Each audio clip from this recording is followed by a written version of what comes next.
Es la cara opuesta de Chávez. Entonces, él consciente de eso, bueno, decidió imponerse por la violencia. Pero yo me acuerdo que al principio del gobierno de Maduro, la gente de Maduro decía que Maduro no podía tener nadie que le hiciera sombra. Totalmente.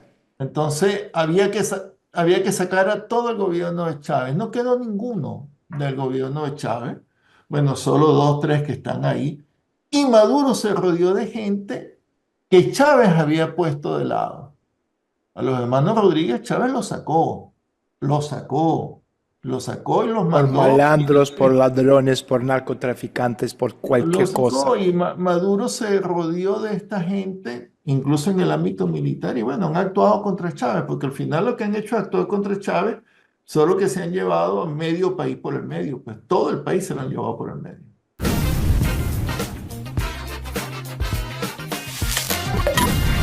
Buenas tardes, muchísimas gracias por estar con nosotros. Soy Daniel Stulin y bienvenidos a Stulin.media. Bueno, hoy mi invitado es una persona que, aunque personalmente yo le acabo de conocer, su trabajo, su nombre, su trayectoria, yo creo que conoce no solo todos los venezolanos, sino mucha gente a nivel mundial. Se llama Rafael Ramírez, expresidente de PDVSA. Y vamos a charlar con él sobre muchos asuntos muy interesantes. Hay mucha gente que está muy interesado, pero reinteresado en escuchar lo que Rafael tiene que decir. Y mucha gente que está en cualquier cosa para que esta entrevista no salga a la luz. Así que Rafael, muchísimas gracias. Es un honor tenerte aquí y compartir este rato contigo. Gracias, Daniel, es un honor para mí poder compartir contigo, un placer conocerte y bueno, y poder entrar en contacto con tus seguidores, ¿no? Que son muchísimos. Son muchísimos, son millones de personas y en ese sentido sí tenemos la belleza de las redes sociales. Mira, yo quiero empezar con Rafael Ramírez desde la muerte de Hugo Chávez, sus últimos mandatos del presidente, sus instrucciones como presidente del país. ¿Nos puedes? Porque claro, hay poca gente verdaderamente que han estado en este círculo íntimo de Chávez y obviamente tú has sido uno de ellos. Entonces, cuéntanos estos últimos compases de la vida de Chávez, o sea, a qué punto se dio cuenta, las intimidades, obviamente sin revelar cosas muy personales, pero si verás que el presidente tuvo contigo, sus inquietudes por el futuro sin Venezuela, sin la dirección, el desarrollo, el camino del país, etcétera, etcétera. Mira, lo primero, bueno, gracias Daniel, yo además de presidente de PDVSA me desempeñé por más de 10 años como ministro de Petróleo, ¿no? Que era el cargo para mí más importante, porque yo siempre quise acompañar al presidente desde el punto de vista de la gestión política del sector petrolero, ¿no? Después él me colocó en adición presidente de PDVSA y bueno, me encargué también de la empresa.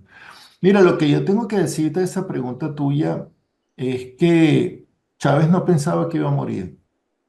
O sea, el presidente Chávez hasta el final, él murió un día martes y nosotros nos reunimos el jueves.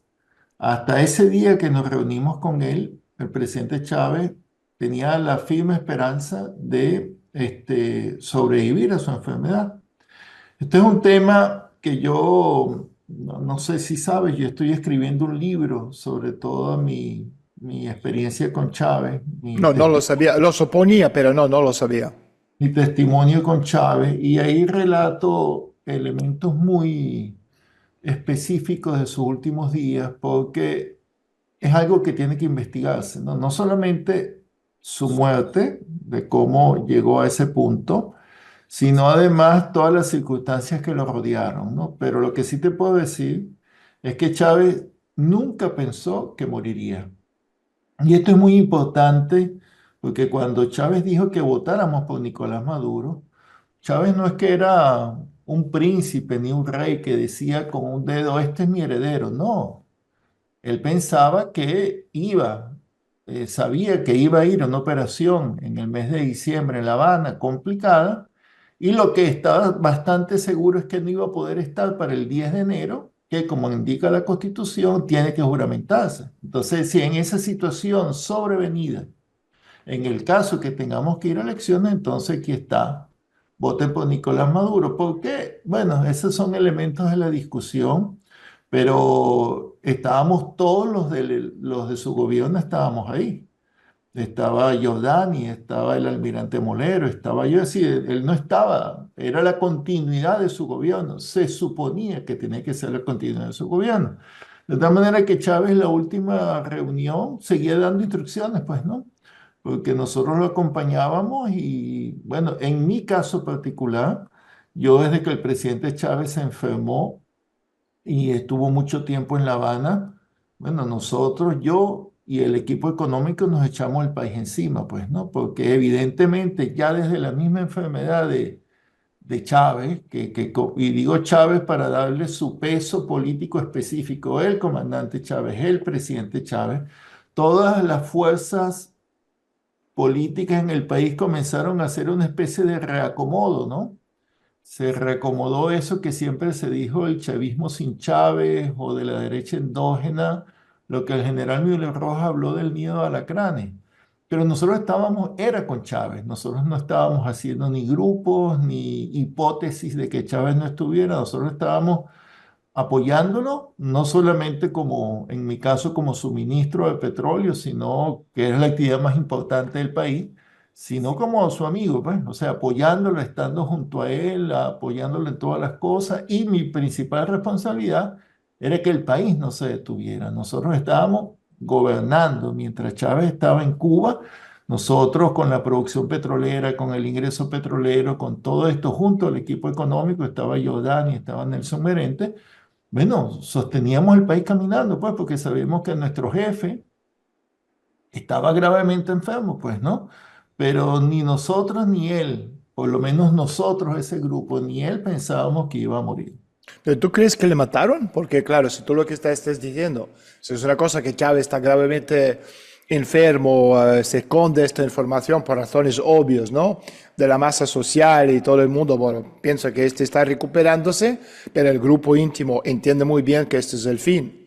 Pero en este caso tú me estás diciendo todo lo contrario, que si tú reuniste con él el jueves y él murió 4 días después, y el jueves estaba bien, o sea, la sensación, no estoy insinuando nada, obviamente, pero No, te pregunto, ¿le no, mataron?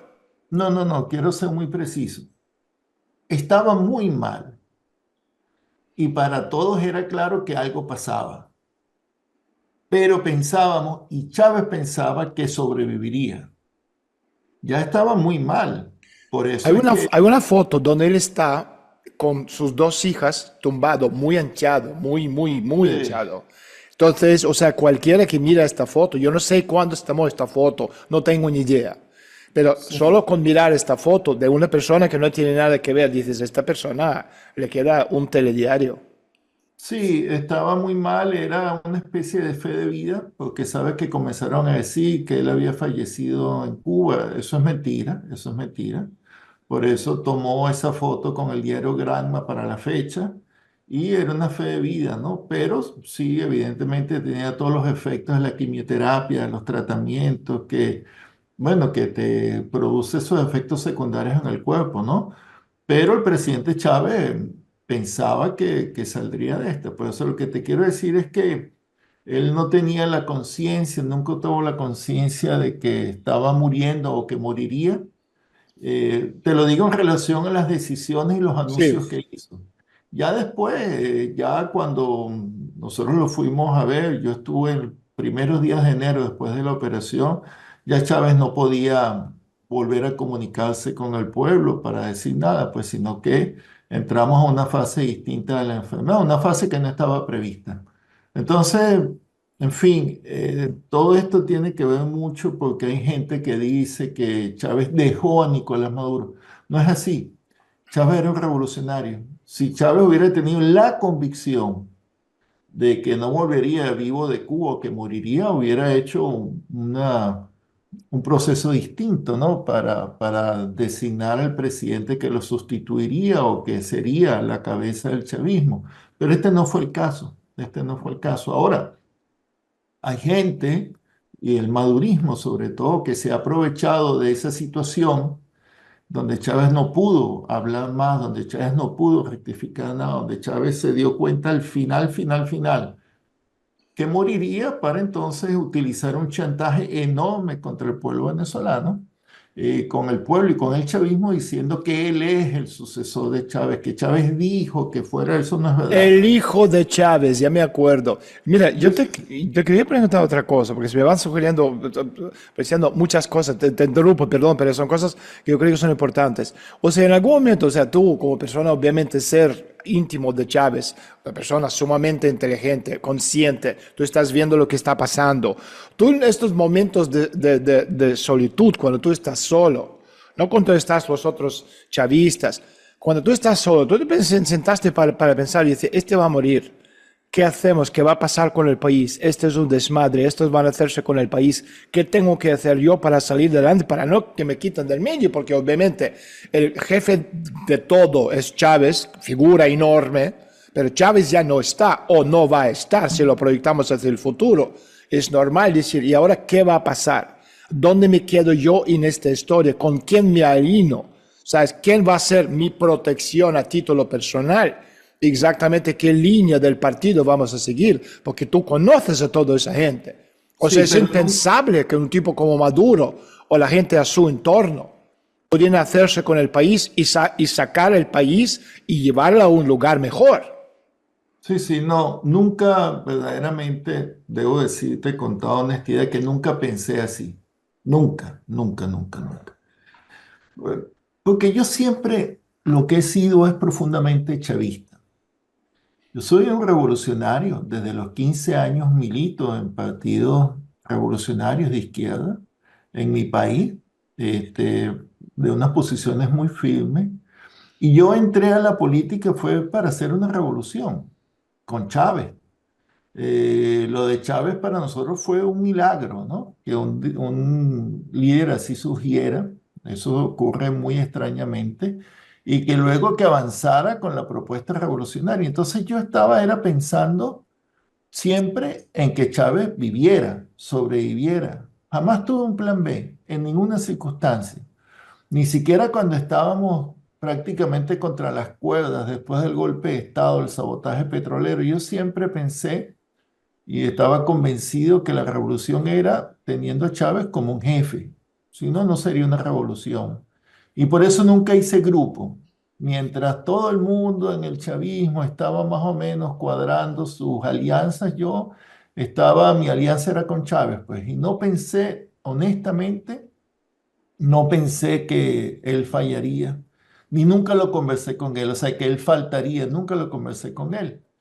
Probablemente porque como uno tenía tanto afecto, tiene tanto afecto con Chávez, y uno es una persona humanista, pues, era un sentimiento de negación, como sucede cuando tienes un padre que está al borde de la muerte. Mi papá murió muy joven, de 62 años, y el primer sentimiento es de negar esto, ¿no? No morirá, no morirá, no morirá, pero al final muere.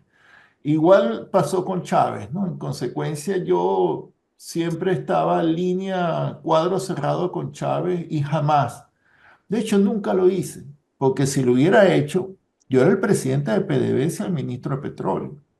Yo tenía a mi disposición todos los recursos para hacer un plan X cualquiera. El tema es que mi plan era con Chávez y mi plan era hacer una revolución con Chávez.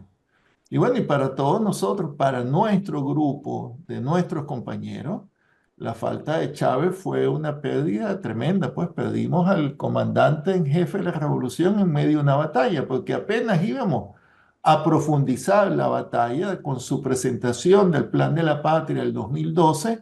Ese es un programa cuyos objetivos históricos fueron hechos de puño y letra de Chávez. Ese es su testamento político. Después esta gente llegó y lo cambió y han hecho con el país lo contrario. Pero bueno, pero yo estaba era con ese programa. Yo por eso es que no puedo estar con Maduro, porque Maduro tiene un programa distinto, un programa Ahora vamos a derecho. hablar de Maduro y de toda la historia. Yo quiero invitar a nuestros oyentes, porque este programa lo vamos a emitir en abierto, para que todos Ujú. ustedes puedan ver exactamente qué está pasando en Venezuela desde una persona que conoce este país mejor que nadie. Y este tipo de contenido no vais a poder nunca ver en YouTube porque por razones obvias, ¿no? Por la censura, etcétera. Entonces, apuntarse por favor en nuestro canal Estudien.media, también en nuestro canal YouTube, da like, apuntarse al canal YouTube que es gratuito, o todas las cosas que tenemos en nuestro canal Estudien.media. Rafael, otra pregunta. Chávez está muerto. O sea, el ambiente de vista de pájaro, o sea, todo el mundo se da cuenta. Hay una reunión, supongo, entre todos los jefes del partido, del chavismo, de los líderes y tal. O sea, ¿qué ambiente hay? Un caos, incertidumbre, miedo, terror, una visión fuerte. O sea, sale alguien como Maduro, quien sea, y dice, o sea, aquí no pasa nada, muere el Chávez, pero nosotros seguimos adelante. Esto, o sea, endurece el camino y todo va a salir bien. O era un desconcierto total y absoluto.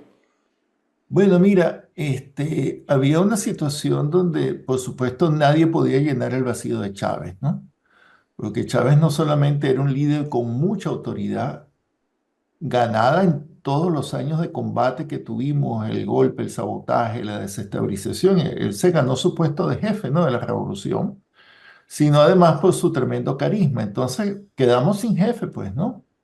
Maduro nunca pudo calzar, ni nadie, los zapatos de Chávez, las botas de Chávez, nunca. Entonces nosotros estábamos en la idea, nuestra idea fundamental era que la revolución sobreviviera. En este sentido, que el gobierno pudiera sostenerse. Era un gobierno muy débil, justamente porque Maduro no tenía ese carisma y esa fuerza. Te digo algo, yo siempre fui jefe de movilización de Chávez para las elecciones, ¿no? Desde el 2004 y nosotros perdimos con Maduro 900.000 votos en un mes. 900.000 votos. O sea, Maduro no tenía el carisma para recoger ese sentimiento chavista, ¿no? A pesar de que él trató de imitarlo, imitaba incluso su forma de hablar o gesticular, no hay manera, la conexión espiritual era con Chávez. Entonces nosotros lo que estábamos era concentrados en que el gobierno siguiera adelante, que sobreviviera.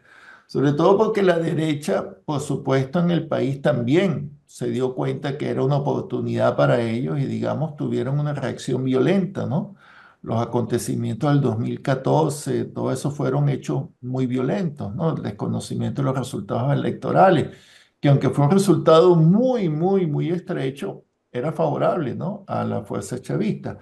Pero fíjate, lo incongruente es que mientras nosotros, la mayoría de nosotros que estuvimos con Chávez, teníamos el compromiso de sostener al gobierno inmaduro, ellos ya estaban desarrollando un plan para desplazar al chavismo del gobierno. Entonces, de alguna manera fueron 2 años, 2013, 2014, donde nosotros nos empeñamos a sostener el gobierno, mientras el gobierno, el madurismo, estaba empeñado en desplazar el chavismo y controlar el gobierno. Eso más o menos fue lo que pasó, pero por supuesto que el vacío de Chávez no lo pudo llenar nadie, nadie, nadie. Si tú, si de alguna forma podríamos volver atrás, Chávez está muriendo, designa a su sucesor porque entiende que va a morir. Obviamente Maduro sería el último candidato en la fila. Es más estúpido de todos, es más engreído, es más inseguro, es más muchas cosas. O sea, hay un perfil psicológico de Maduro que se encaja exactamente con lo que es este hombre. ¿Quién Sí. crees tú que hubiese sido el mejor? Y no te excluyes a ti mismo tampoco, por favor. O sea, que sería el mejor sucesor de Chávez para seguir su obra, para poder seguir la revolución y llevarla a un punto, digamos, donde la revolución puede prosperar y convertirse en algo mucho más grande. Mira, bueno, es una pregunta muy difícil, ¿no? Pero yo pienso que yo tenía las condiciones, todas las condiciones para asumir esa responsabilidad. Bueno, porque manejaba todo el sector económico más importante del país. Y bueno, y porque podíamos mantener la unidad del chavismo en torno a los principios y los ideales de Chávez, pues, ¿no? Pero bueno, las cosas no fueron así. Yo creo que el chavismo tenía en ese entonces muchos liderazgos que de manera unida hemos podido avanzar tratando de de alguna manera llenar ese espacio de Chávez y trabajando verdaderamente como una dirección, ¿no? Por la revolución, pero lamentablemente no fue así, te insisto, desde el principio no fue así. Nosotros intentamos mantener la unidad, intentamos sostener al gobierno y lo sostuvimos. El gobierno se sostuvo con nosotros, pero ellos tenían otro plan y todo lo que ha pasado es una tragedia, ¿no? Ahora Porque vamos a hablar ahora sí, vamos a hablar de madurismo. Yo te quería preguntar, y además al fondo vamos a hablar de ellos. ¿Te sorprende ahora, habiendo visto de la muerte de Chávez hace ya bueno, 11 años, quizá la carrera, ¿no?, de algunos de los ex chavistas revolucionarios, entre comillas? Algunos han subido de forma estratosférica, ¿no?, a niveles del poder y sobre todo de riqueza. Otros no han podido, le quitaron del medio, porque obviamente estamos hablando de lucha de todos contra todos. Entre todos los que están ahora, ¿quiénes son los que te más han sorprendido de su capacidad de voracidad de subir, robando, matando, pero llegar a niveles muy altos del poder? bueno, yo debo decir honestamente que me ha sorprendido lo que todos han hecho. O sea, porque es que Chávez contenía todas esas fuerzas. Chávez era un ejemplo virtuoso y era un liderazgo virtuoso. Al no estar Chávez, bueno, esta gente con poder, todo el mundo sacó su peor cara, ¿no? Yo te confieso que yo estaba muy incómodo trabajando allí, igual que sé de otros ministros de Chávez. No nos encontrábamos. Estamos diciendo, pero bueno, ¿qué pasa, no? ¿Qué es esto? Hay gente que está empeñada en asumir el poder, controlar todas las posiciones políticas, económicas. Esa era una conducta diametralmente opuesta a la que modelaba Chávez, ¿no? Nosotros con Chávez estábamos verdaderamente en un esfuerzo único, revolucionario. Nadie estaba pensando en su propio porvenir, ni nada, su riqueza, ni nada. Entonces sí, sí me sorprende de todos el que hayan asumido esta posición. Realmente yo estoy muy decepcionado de mucha gente, bueno, de la gente que está ahorita en el poder, bueno, porque todas las cosas que han hecho eran impensables. Es una traición, pues. Lo peor de una traición es que, por supuesto, es inesperada, ¿no? Tú no esperas que te traicionen la propia gente que venía contigo. Nosotros estábamos esperando y pensábamos que la contrarrevolución vendría del campo del frente del De enemigo. derecha, no de dentro, obvio. Y resulta que los teníamos atrás, ¿no? Y eso es lo más sorprendente y es muy decepcionante. Y por eso yo digo que nosotros tenemos que volver, no a los jefes, esos se perdieron, ya son otra cosa, A las bases. militares. Sí, hay que volver al pueblo chavista, porque ese pensamiento sí está allí. Es un poco como hizo Jesucristo, y disculpa la parábola, la comparación. Cuando Jesucristo apareció, no buscó príncipes ni reyes, buscó a los pescadores, pues, ¿no? Entonces, en el pueblo donde está el sentimiento chavista y los líderes que estuvimos con Chávez deberían, bueno, irse al seno del pueblo y pensar lo que esta gente ha hecho con el país, ¿no? Están extirpando el chavismo. Yo creo que del chavismo se queda muy bien poco por parte de esa gente. ¿Cuál es, o sea, Maduro y compañía, o sea, quieren hacer creer a los venezolanos que madurismo es la continuación del chavismo, que obviamente no es así. ¿Cuál es la diferencia entre los dos, entre el chavismo y madurismo? Bueno, mira, el chavismo primero tiene un objetivo de hacer una transformación revolucionaria y eso se refleja en sus políticas. El madurismo no. El madurismo decidió que la revolución se posterga y que ahora los jefes son ellos. Entonces, en la economía, mientras Chávez reivindicaba el petróleo como la herramienta para sacar a nuestro pueblo de la pobreza, el maurismo lo que hizo fue agarrar el petróleo para enriquecerse ellos y entregárselo a las transnacionales. El chavismo trabajaba Chávez para poner la economía al servicio de los pobres, de los trabajadores. Maduro lo que hizo fue darle la economía a las nuevas oligarquías, nuevas élites para que se enriquecieran y nos impusieron un paquetazo. El paquete que impuso Maduro en el 2018 es como el de Macri, es como el de Milei, es como, o sea, es acabar con todas las conquistas sociales y laborales que se alcanzaron durante el gobierno de Chávez, y eso ahorita no existe, ¿no? Cuando Chávez, nuestros trabajadores tenían sus plenos derechos y el salario mínimo eran $450 mensuales.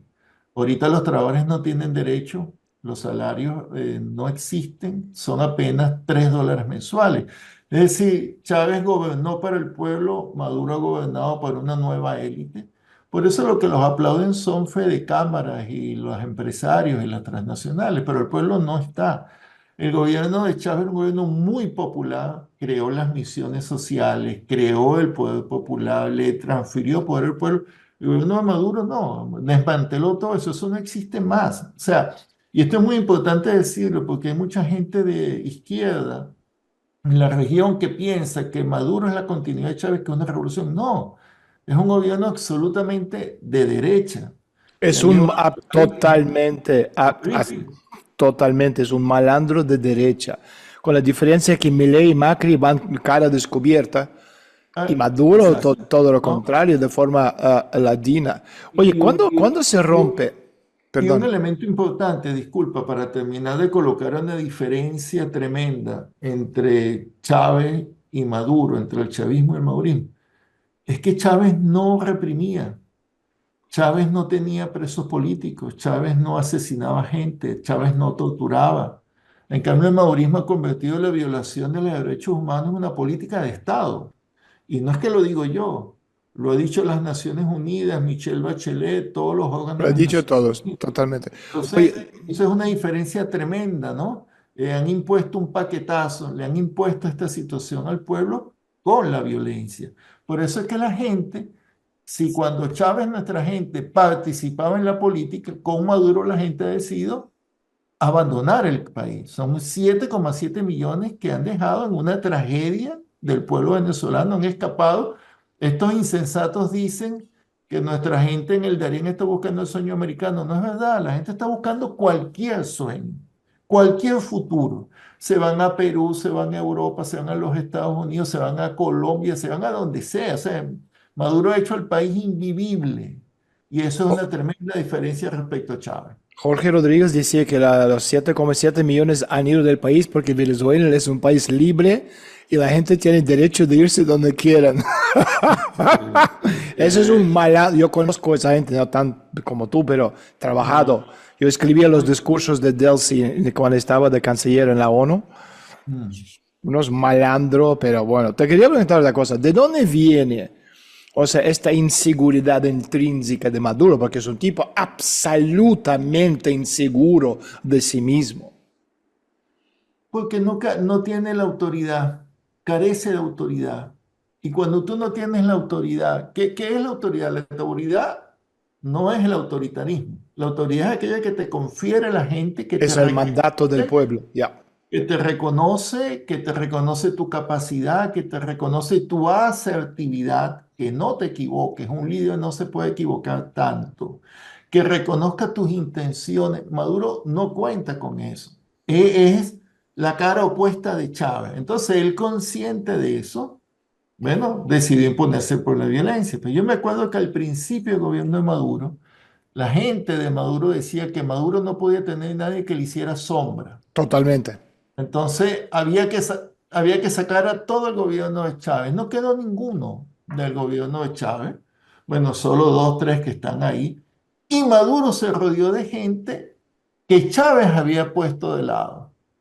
A los hermanos Rodríguez Chávez los sacó, los sacó, los sacó y los Por mandó. malandros, por ladrones, por narcotraficantes, por Lo cualquier sacó cosa. y Maduro se rodeó de esta gente, incluso en el ámbito militar, y bueno, han actuado contra Chávez, porque al final lo que han hecho es actuar contra Chávez, solo que se han llevado a medio país por el medio, pues todo el país se lo han llevado por el medio.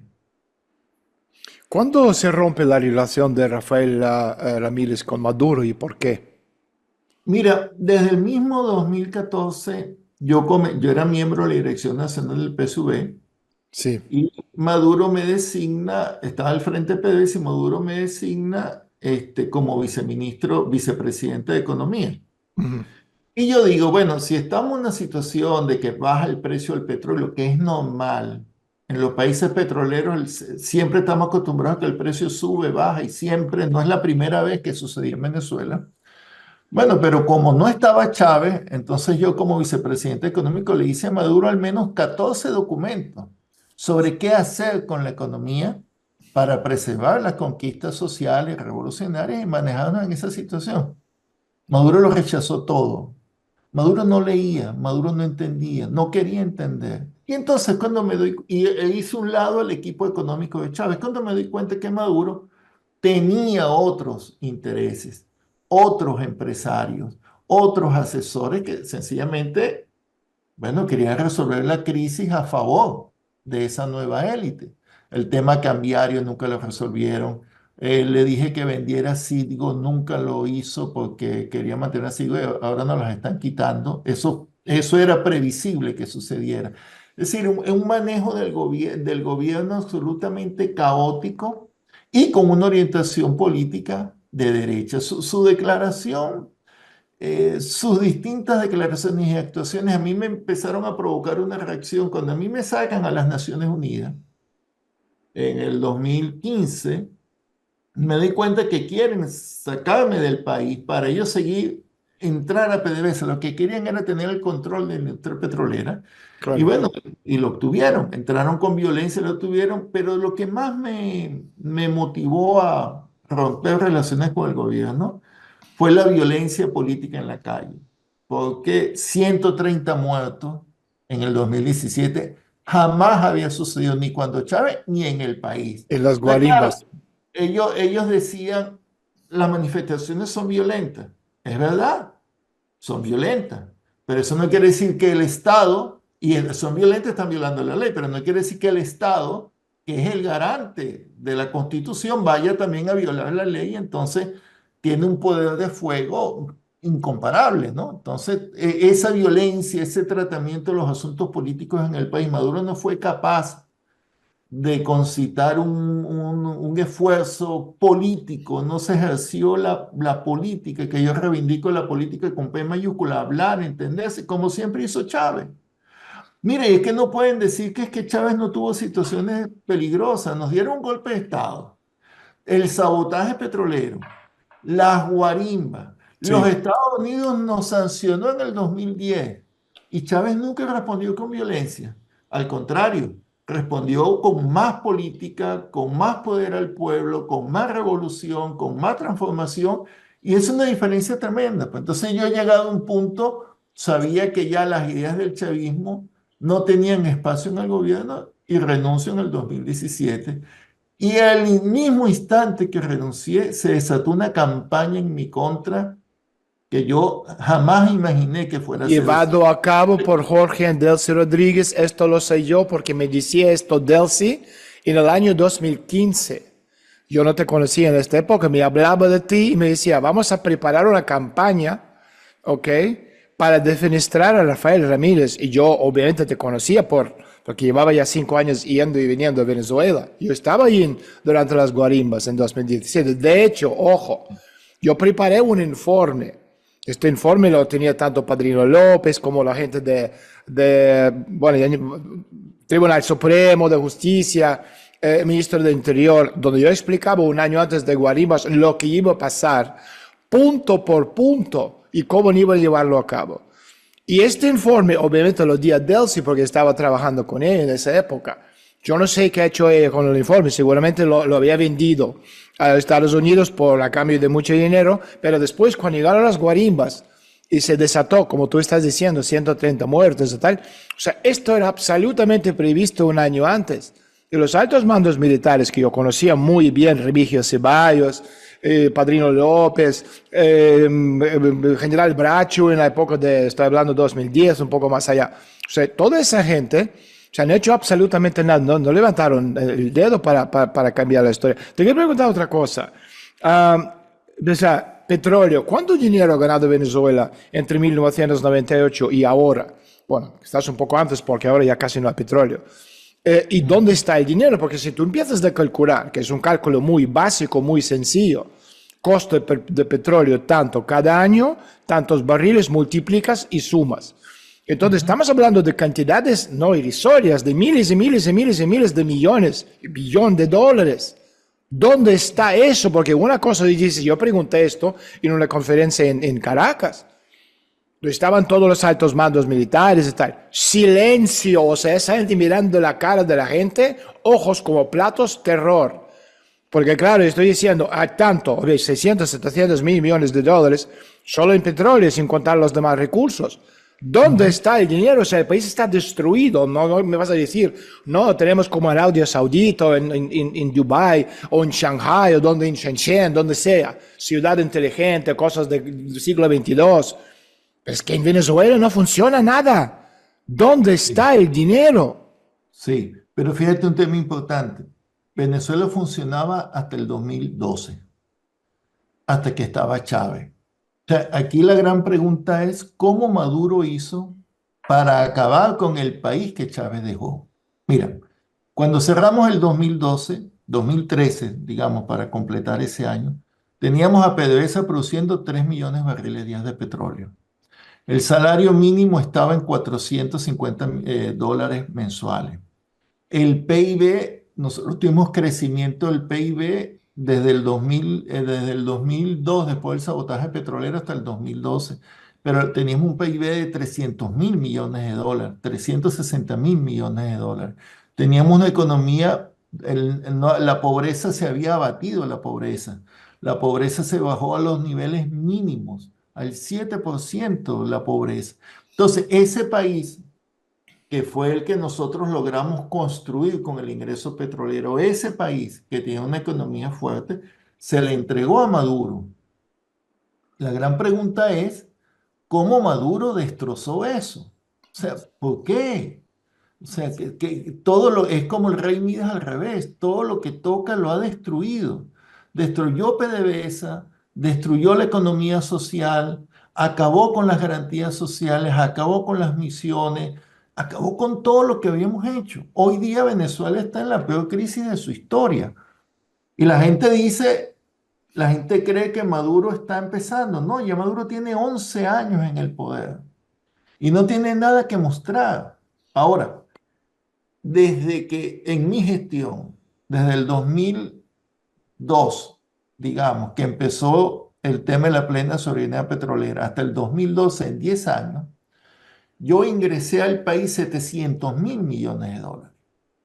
¿Por qué? Porque no solamente es cuánto cuesta el barril, que lo recuperamos, sino que además que le cobramos a las transnacionales y a todas las empresas petroleras, empezando por PDVSA, la regalía que establecía la ley, es decir, Exacto. el O sea, royalty. 700 mil millones, Rafael, solo Sí. de petróleo, ¿verdad? ¿Qué era lo más, sobre todo lo más importante? Pero si Porque sumamos lo demás, porque Venezuela tiene de los 17 principales minerales, Venezuela sí, tiene 15. pero el desarrollo no petrolero siempre ha sido muy escaso. Cuando nosotros metíamos 95.000 millones de dólares al país para que el país funcionara, el sector no petrolero metía 6.000 millones. O sea, la proporción es muy grande, porque somos un país petrolero. Y eso fue siempre así. Ese es el modelo rentista petrolero que a mí no me gusta, que hay que transformarlo, pero que tú no lo puedes eliminar. Imagínate tú que a Arabia Saudita le quitaras ahorita el petróleo, Está claro. destruyera. No, no pueden sobrevivir. Nosotros tenemos que, ahora, ¿qué pasó? ¿Cuál es la diferencia entre lo que hicimos nosotros con el petróleo y lo que hizo Abu Dhabi o Qatar? Bueno, que Chávez se concentró en resolver la deuda social. Nosotros, todo ese dinero se invirtió en las misiones sociales. Nosotros derrotamos el analfabetismo. Nosotros salvamos millones de vidas. Nosotros educamos a la gente. Nosotros hicimos vivienda. Yo hice en 2 años y medio 600.000 viviendas para el pueblo en la Gran Misión Vivienda Venezuela. Yo gradué con la misión Rivas 800.000 personas que habían abandonado los estudios. Si Chávez se abocó al tema social. Y eso, además, hacer que la gente comiera. Mira, parece muy sencillo, pero ahorita la gente en Venezuela no está comiendo. Nosotros hicimos que la gente comiera los 3 comidas al día, que tuviera fuerza, proteínas, todo. Para eso se usó el petróleo. Ahora, ¿qué pretendía hacer Chávez en su otro periodo de gobierno? Con el plan de la patria era justamente superar ese modelo rentista petrolero con otra actividad económica y construir el socialismo. Ese era el plan.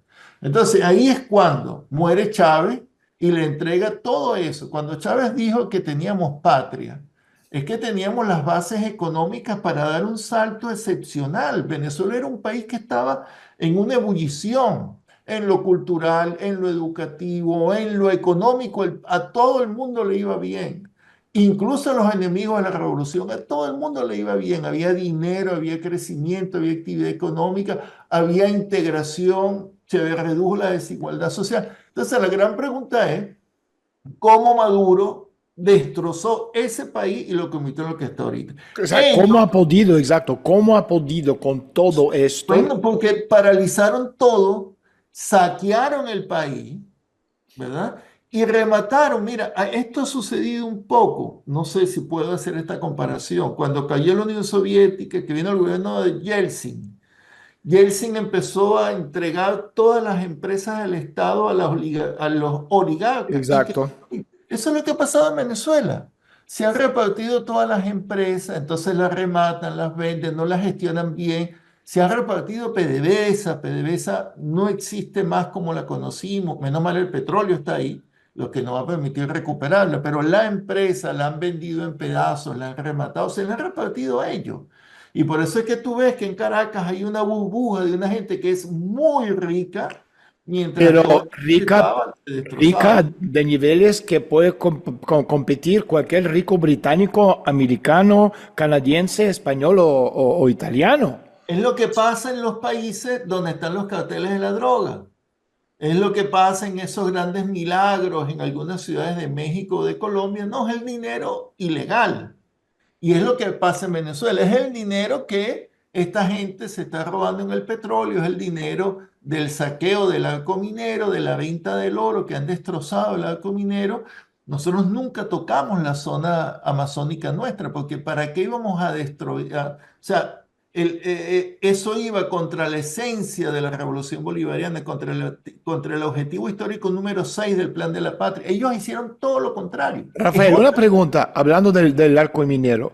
O sea, ¿quién lo maneja ahora? Los militares, Padrino López, toda esa gente. O sea, ¿quién maneja arco minero? Porque al final, o sea, es una fuente increíble de riqueza, pero no de unos generales, unos ministros, sino del pueblo. Mm.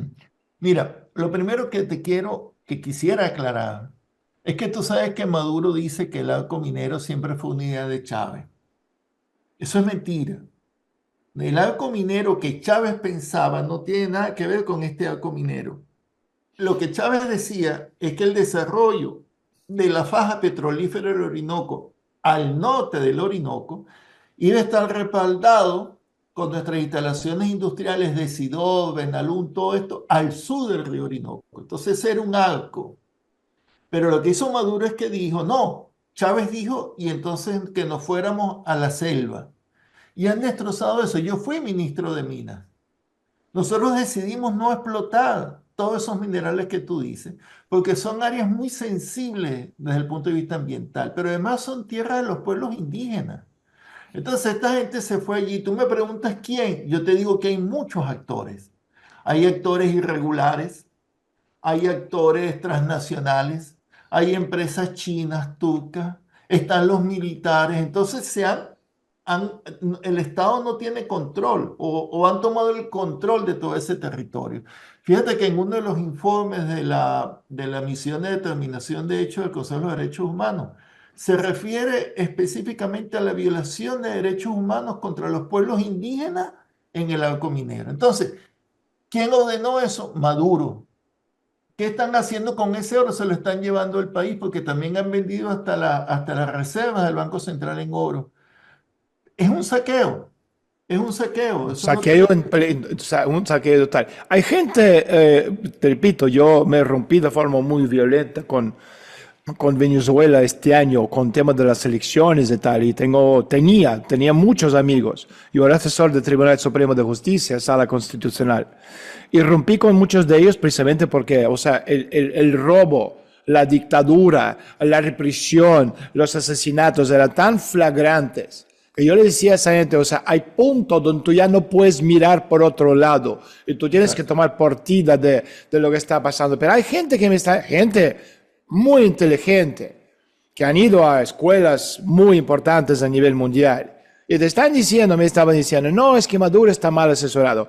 O sea, ¿el Maduro está mal asesorado o es un imbécil malandro ladrón apoyado, respaldado por Alibaba y 40 ladrones más que son mucho más hábiles incluso que él?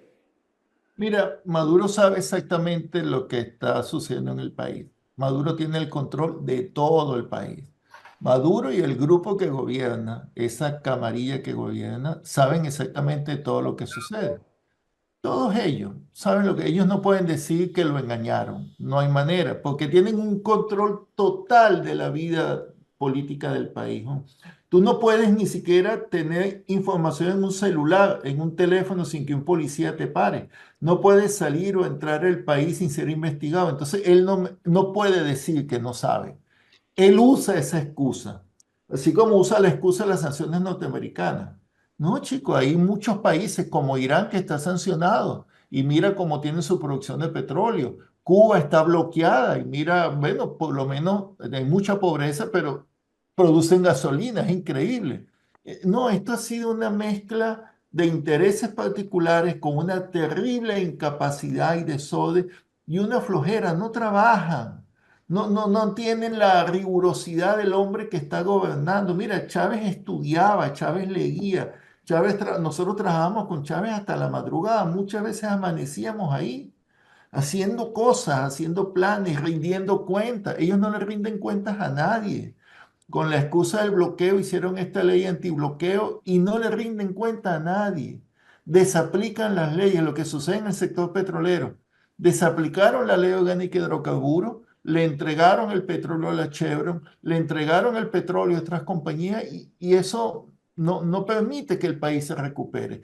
No solamente es que la producción ha caído de 3 millones a 800.000 barriles, son 70% de caída de capacidad de producción, sino que el petróleo que venden se lo roban, no entra al país, no paga impuestos, no paga regalías. Entonces tú no puedes sostener el país así, pues, ni puedes sostener el valor del bolívar. Entonces fíjate, Maduro dolariza la economía, la dolariza él, pero mantiene los salarios en bolívares, que no valen nada. Los Es una bolívares son como locura. billetes de monopolio, se devalúan permanentemente. Eso es un paquetazo. Y la gente no entiende eso, o no lo puede entender, o la desesperación no lo deja pensar en Mira, eso. Rafael, en 2015, cuando yo trabajaba con las Fuerzas Armadas, porque yo era instructor de los altos mandos militares, jefes de Estado Mayor y tal, el tema de propaganda, de política profunda, etcétera.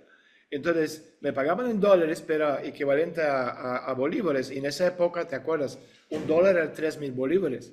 O sea, Ujú. imagínate, o sea, estamos hablando de 14 ceros menos.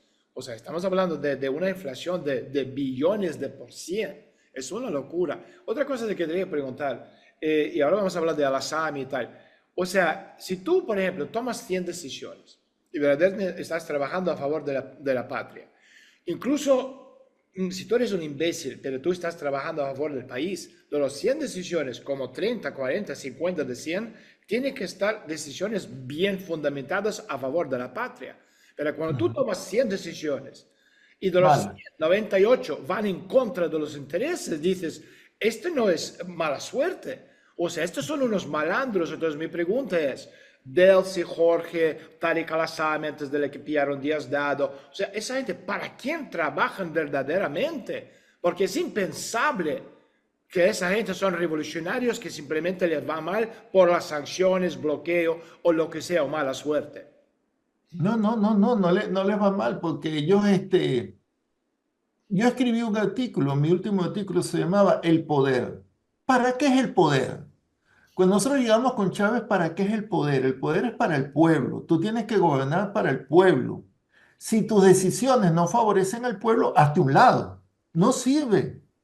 Ahora, si estos gobiernan para una nueva burguesía, si ellos están creando sus oligarcas, si ellos están haciendo millonario a otra gente en contra del pueblo, ese es un gobierno que no sirve, que hay que sacarlo. Por eso es que la gente votó el pasado 28 de julio en contra de Maduro. No fue que votaron por María Corina, ni fue que votaron por la derecha. No, votaron en contra de Maduro. Era un plebiscito. La gente está harta de Maduro. No se puede. Sí. No se puede vivir así. Entonces, tienes un gobierno que no pega ni una, porque no las quiere pegar. Porque mira, ahorita la producción de petróleo son 800.000 barriles, es la misma producción de Colombia. Y digamos, No tiene Colombia, petróleo, que no tiene petróleo. que no, nunca ha tenido, pero es la misma producción. Digamos, es dinero. Tú podrías tener ese dinero para resolver las cosas de la gente, para que la gente coma, para que la gente tenga mejor salario, pero es que no les da la gana, no quieren, porque están gobernando para una élite. Pero ellos no No, se dan cuenta que llega el momento, o sea, si tú lees un poquito la historia, tampoco hace falta ser luz. Si tú lees un poquito de la historia, tú entiendes. O sea, cómo si extrapolamos a los Delcis, Jorge, Diosdados de compañía, Maduro y Celia, el futuro, no muy lejano. O sea, ellos no entienden que van a terminar con el palo por el culo como Gaddafi, o como Milosevic, o como Mussolini, o como tantos otros buenos o malos o irrelevantes, que la van a acabar así. Esa gente no van a morir de vejez en sus camas. Porque llega el punto muy pronto donde la rotura con 85 o 4 o 88% del país será tal que la gente se levantará porque ya no habrá ya otra salida. Y siempre habrá un pequeño porcentaje de esta negrada, como le llamo yo, no por el color de su piel, negrada de alma, que siempre van a estar con Maduro y compañía porque les da cositas, clap y dos comidas al día de una caja que compran con sobres de México. sí, definitivamente el gobierno de Maduro se ha convertido abiertamente en una dictadura. Y las dictaduras no tienen manera de sostenerse, porque ni siquiera tienen ningún mérito. Tú dices, bueno, tengo un gobierno autoritario, China, lo que tú quieras, pero son países que se han construido y son la segunda potencia del mundo. Esta gente ha sido un gobierno caótico, terriblemente incapaz, ineficiente, que ha llevado al país al abismo. No tienen nada que celebrar. No, mira, no hay ni un mérito. El único mérito es que hacen cárceles. Hacen cárceles en Tocorón, hacen más cárceles en Fuerte Tiuna, pero no tienen nada que la gente diga, oye, esto nos benefició. Nada. Entonces eso ellos saben que no tiene vida. Ellos saben que eso en cualquier momento va a haber una revuelta o una conmoción o una revolución que los va a barrer de ahí. Y yo a nadie les deseo la muerte, porque ellos tienen que enfrentar y dar cara a la justicia, porque ellos tienen que pagar todas las cosas que han hecho. Pero definitivamente el país así no se puede sostener, o sea, es inviable. Vamos a una africanización del país, esos países africanos que los intereses transnacionales lo han descuajado y son estados fallidos. No se puede sostener así. Venezuela es Venezuela es un un país estado muy fallido. importante para que se sostenga así. Rafael, hoy en día Venezuela es un estado fallido. Bueno, no, todavía no, porque digamos, tienen alguna capacidad, tienen algún control, pero definitivamente el Estado perdió el control de una parte importante del país, de una parte importante. Fíjate, por ejemplo, el tema del Esequibo. Para no hablar del arco minero, el arco minero, eso no cumple ninguna función para el Estado. El Esequibo. Nosotros, la ExxonMobil entró en el 2013. Yo le advertí a Maduro, yo todavía era ministro, mira, presidente, ahí está la ExxonMobil que va a empezar a perforar. No hicieron nada. Esta gente comenzó a hacer perforaciones, le volví a advertir, no hicieron nada. ¿Por qué? Porque ellos querían llegar a un acuerdo con la ExxonMobil para buscar que los sostuviera en el poder. Luego que la ExxonMobil hizo 40 perforaciones en las narices de nuestra Fuerza Armada, 40, consiguieron el petróleo que todo el mundo sabía que estaba ahí. Hoy día están produciendo 670.000 barriles diarios de petróleo. Fíjate. En el 2027 van a producir 1.200.000. Ahora, ¿quién saca estas transnacionales de ahí? Entonces, nosotros hemos perdido no solamente ese petróleo, sino que de facto Maduro, porque no ha sabido defender el territorio nacional, bueno, le entregó eso a las transnacionales, perdimos nuestro acceso al Atlántico. Eso es lo que sucede cuando tú tienes un gobierno débil, un estado que no es capaz de cumplir con sus responsabilidades. Fíjate, otra cosa. O sea, yo en la época de la lucha, ¿no? Entre los tribunales por el tema de Esequibo, no quiero sacar nombres porque no quiero comprometer a la gente, pero yo he visto los informes, la preparación, conozco los abogados que estaban trabajando en ello y muchos de ellos en privado conmigo me decían, es que Jorge y Delcy Rodríguez están vendiendo esto a propósito. Están, o sea, seguramente decían la gente que estaban dentro, me decían que no tenían ninguna duda que estos ya le habían vendido, comprado los americanos, quien sea, para que esto se perdiera. O sea, es una traición a la patria, para eso y mucho menos te meten, bueno, la horca como mínimo. Sí, es definitivamente una traición a la patria. Porque en la Constitución está establecido que el responsable es el presidente y las Fuerzas Armadas. Por eso es que tú no puedes hacer un referéndum para decirle a la gente si defiendes o no el Esequibo. Esa es tu responsabilidad. Ahora que si ellos querían usar eso para maniobra politiquera, que les salió muy mal porque nadie fue a votar, es No otra votó cosa. nadie, votó un millón de Nadie votó. personas. Nadie votó, pero fíjate, este mismo señor Elvis Amoroso dijeron que votaron 10 millones de personas. Y bueno, y después ahora fíjate lo que hicieron con Millón, las un elecciones. millón.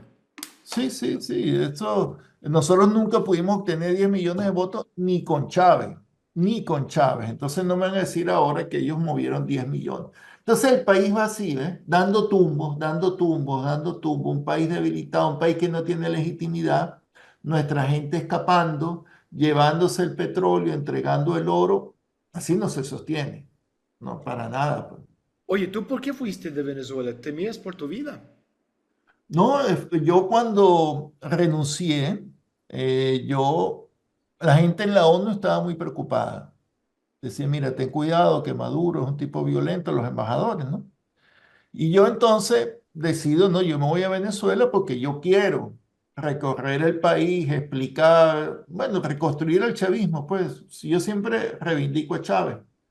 Pero recibí llamadas de mandos militares desde Caracas que me dijeron, miren, no venga, ministro, porque Maduro dio la orden de meterlo preso.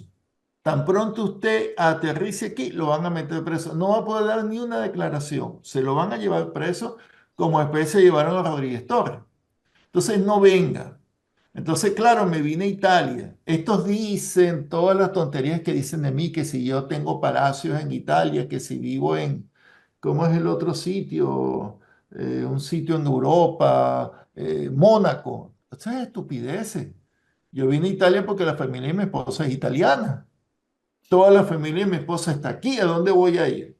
Si no tenemos dónde, si llegamos acá y estamos, bueno, con la familia de Italia. Y mi esposa tiene ciudadanía italiana, mis hijos también, es decir, les corresponde la protección. El gobierno italiano me ha dado protección como refugiado político, porque se dan cuenta que hay una persecución terrible en mi contra, y no solo en contra mía. Todo el que se pone contra Maduro lo persiguen hasta donde se vaya, pues. Entonces, por supuesto, si hubiera estado en Venezuela, me meten preso, o si ellos logran agarrarme, que no lo harán, me meten preso y me matan. Como hicieron con Nelson Martínez. Nelson Martínez lo mataron en la cárcel, como hicieron con Baduel, lo mataron en la cárcel. Entonces, no, no se puede estar ahí, pues, o sea, porque cualquiera me dice, mira, pero ven a Venezuela, aclara cualquier cosa. Primero, no tengo nada que hablar mientras esté Tarek William Saab, que es un psicópata, como fiscal. Es un Ni psicópata cuando esté ese poder intelectual. judicial que han sido colocados por Nicolás Maduro directamente. No, ahí no hay Estado de Derecho, ahí no seguridad. Los cuerpos policiales que se han creado han cometido muchos crímenes y muchas violaciones. Entonces, ¿cómo te vas a ir para allá? No puedes. Está ¿Qué claro. me encantaría a mí? volver a mi país, hacer política, recuperar Venezuela, que se puede recuperar y lo vamos a hacer, en algún momento lo vamos a hacer. Oye, tenemos como 5 minutos más, muy rápidamente. ¿Cuál es, o sea, en su momento, la persona que, obviamente, el hombre fuerte del régimen era Tarek al-Assami? ¿Qué pasó con Tarek? ¿Cuál es la historia? Porque es una historia que poca gente entiende muy bien. ¿Y cuál es la realidad del caso de Tarek al-Assami? No, fíjate, yo expliqué en mis artículos, lo que pasa es que el tema petrolero es un tema que no es popular, hay que explicarlo. ¿Ellos qué hicieron? Ellos comenzaron a vender petróleo con la excusa de las sanciones. Ellos eliminaron los mecanismos de PDVSA de vender petróleo. De acuerdo a la Constitución y a la ley, es PDVSA quien debe vender. Ellos dijeron, no, ahora lo van a vender mis amigos, sus amigos, militares, civiles, emprendedores, toda esta gente. Esa gente entonces se llevaba el petróleo con descuentos de 30-40% porque pareciera que le estuvieran haciendo un favor al país. Vendían ese petróleo, pero el dinero no volvía a las cuentas del Banco Central como establece la ley, como hacíamos nosotros, sino que entonces iba en criptomonedas, se quedaba en el exterior o en cuentas en otros países y no volvía al país. Entonces, ¿qué pasa? Cuando esta pelea de grupos entre Diosdado, los hermanos Rodríguez, con Tarek el Aizami, que era un hombre de extrema confianza de Nicolás Maduro, se dan cuenta que tienen una oportunidad de quitárselo al medio, reventaron este tema. Fíjate que ahí se perdieron 21.000 millones de dólares. Eso no es que no ha pasado nunca en ¿Cómo se Venezuela, no ha pasado pierde nunca 23 mil? en ningún país petrolero del mundo. O sea, eso es algo que no tiene antecedente. 21.000 millones de dólares es mucho dinero en 2 años, que ese dinero no volvió. Sencillamente a los que le confiaron ese petróleo lo dejaron afuera. ¿Le van a matar a Tarek al-Assami? No, no sé qué va a hacer Maduro, ¿no? No sé ni siquiera si lo tienen preso. Me imagino que sí, porque entró en desgracia, pues. Y Maduro hace eso, usa a la gente y después se deshace de ella y no le importa, ¿no?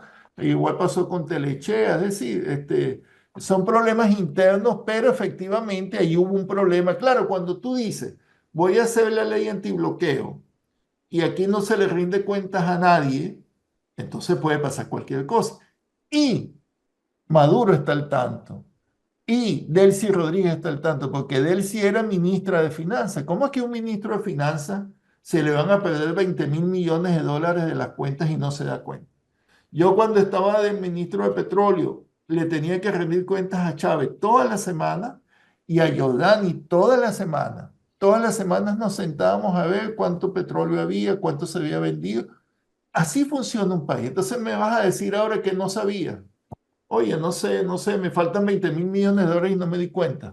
Por Oye, pues favor. quitaron del medio a Tarek, pero al final, o sea, como si tú antes tenías una tarta metafórica muy grande debido al petróleo del país que podías repartir entre todos, robar un poquito, pero aún así había para todos. Ahora es mucho menos porque de petróleo hay mucho menos, situación en el país es crítica. Entonces quitaron a Tarek del medio y ahora empieza la lucha, o sea, es decir, tiene que empezar a matarse entre sí. Y tú tienes Maduro, Celia, Diosdado, los altos mandos militares con Padrino, tienes Jorge Delcy Rodríguez. ¿Cuál es el siguiente en caer? Porque o sea, la lucha ahora mismo, obvio, está entre ellos para ver quién quita a quién. Sí, eso yo siempre he dicho que una de las principales debilidades del maorismo es que a diferencia del Partido Comunista de Corea del Norte, del Partido Comunista de China, que tienen un objetivo ideológico, una política, esto es como un clan de la mafia. Es Sí. decir, son intereses económicos, intereses particulares, que cuando entren en conflicto o no alcance o alguno quiera más poder, todo, van a despacharse a otro. Pues, y eso es una lucha permanente de quien se sostiene en el poder y por eso el país no avanza tampoco, porque ellos están trabajando para sus intereses y sostenerse en el poder. Fíjate, Tarek El Aissami se hizo una... Tarek El Aissami uno de los que más me ha atacado a mí y me dijo de todo y me acusó de todas las cosas. Y fíjate, es un delincuente. Es Pero un es que delincuente. delincuentes son todos. Todos. Son de- Entonces, ahora, lamentablemente, debo decir que el tiempo me ha dado la razón. Porque yo advertí todo esto del 2017, desde el 2014, y ahora fíjate cómo está el país. Ojalá me hubieran hecho un poquitico de caso, un poquito. No estuviéramos en esta situación. Dos rápidas preguntas y ya terminamos. La situación política del país después del fraude electoral, y yo entiendo que hay 10% del país, ¿saben lo que pasa? Otra cosa, que mucha de la gente, incluso la gente que llevan muchos años en el poder, pero están bloqueados con sanciones, no pueden salir del país. Entonces, muchos de ellos ven la realidad del mundo a través de su cuenta de Instagram o de Twitter Sí, o de Facebook. No es lo sí, sí. mismo que viajar por el mundo y ver el mundo de fuera, como esa gente no lo viene. Entonces, cuando alguien me dice, no, cónchale, Daniel, no es así, ganamos las elecciones, o sea, tú quieres decir a esas personas, pero tú en qué mundo vives, carajo. Entonces, o sea, el fraude electoral es flagrante. Yo no estoy a favor Completo. de Marina Corina Total. ni el otro viejo gaga, pero, o sea, el tema es, o sea, ¿cómo se justifica un gobierno absolutamente ilegítimo frente al pueblo? Y la última Sí, pregunta sería, ¿cuál sería el camino de derrotar a Maduro? pero fíjate, un elemento importante es que esa dirigencia no es que no sale al exterior, tampoco va al pueblo. Ellos no les importa. No sé si viste un video de un niño que Diosdado quería hacer un chiste y el niño estaba aterrorizado que se hicieran a llevar preso a su mamá. Lo Es vi. decir, están desconectados de la realidad y se imponen por la fuerza y por el miedo. Ahora, para salir de Maduro, lo importante es que se entienda que el chavismo es una cosa distinta. El chavismo, el país no se puede manejar sin el chavismo. Nosotros tenemos que lograr un proceso de unidad nacional de todos los sectores, pero el chavismo tiene que estar en la batalla contra el madurismo. El madurismo es el peor enemigo del chavismo, el peor. El madurismo ha Claro, exactamente. destrozado el chavismo. Como tú dices, ha convertido la idea de Chávez casi que en una cosa que la gente repudia por lo que ellos han hecho. Entonces nosotros tenemos que recuperar el chavismo, unificar al chavismo con valor, con conciencia y ponernos de frente en contra de Maduro. Hay que hacerlo, si no, Maduro juega con la división del país, compra a la oposición, le estimula a la extrema derecha y entonces el pueblo no tiene opción. El pueblo sí tiene una opción, que es volver a recuperar un país con un pensamiento bolivariano, el pensamiento de Chávez, patriota, nacional, y con un plan mínimo para salir de este caos. Pues. Eso creo que se va a lograr. El gobierno a partir del 10 de enero es una dictadura. Si Maduro se juramenta, está haciendo como hizo Carmona cuando el golpe de Estado. Fíjate qué curioso, los chavistas siempre luchamos en defensa de la Constitución, ahora Maduro está en contra de la Constitución, en contra de la soberanía popular que está establecida en el artículo quinto de la Constitución. Entonces, hasta que no se entienda que el madurismo es una cosa y el chavismo somos otra, entonces siempre va a haber mucha confusión. Por eso yo le hablo del chavismo, le hablo al pueblo de Chávez, que esto hay que unirse, hay que movilizarse para volver a la Constitución, restablecer la Constitución. No hay que inventar la rueda. Tenemos la Constitución, tenemos las leyes, tenemos un plan. Tenemos que sacar a un mal gobierno, pues. Hay que Y eso va a sacarlos suceder. adelante, los que son grandes y fuertes. Y toda esta, o sea, caña que están detrás de ellos, porque hay muchos miles de personas o decenas de miles que obviamente viven a costa del pueblo y el gobierno les financia.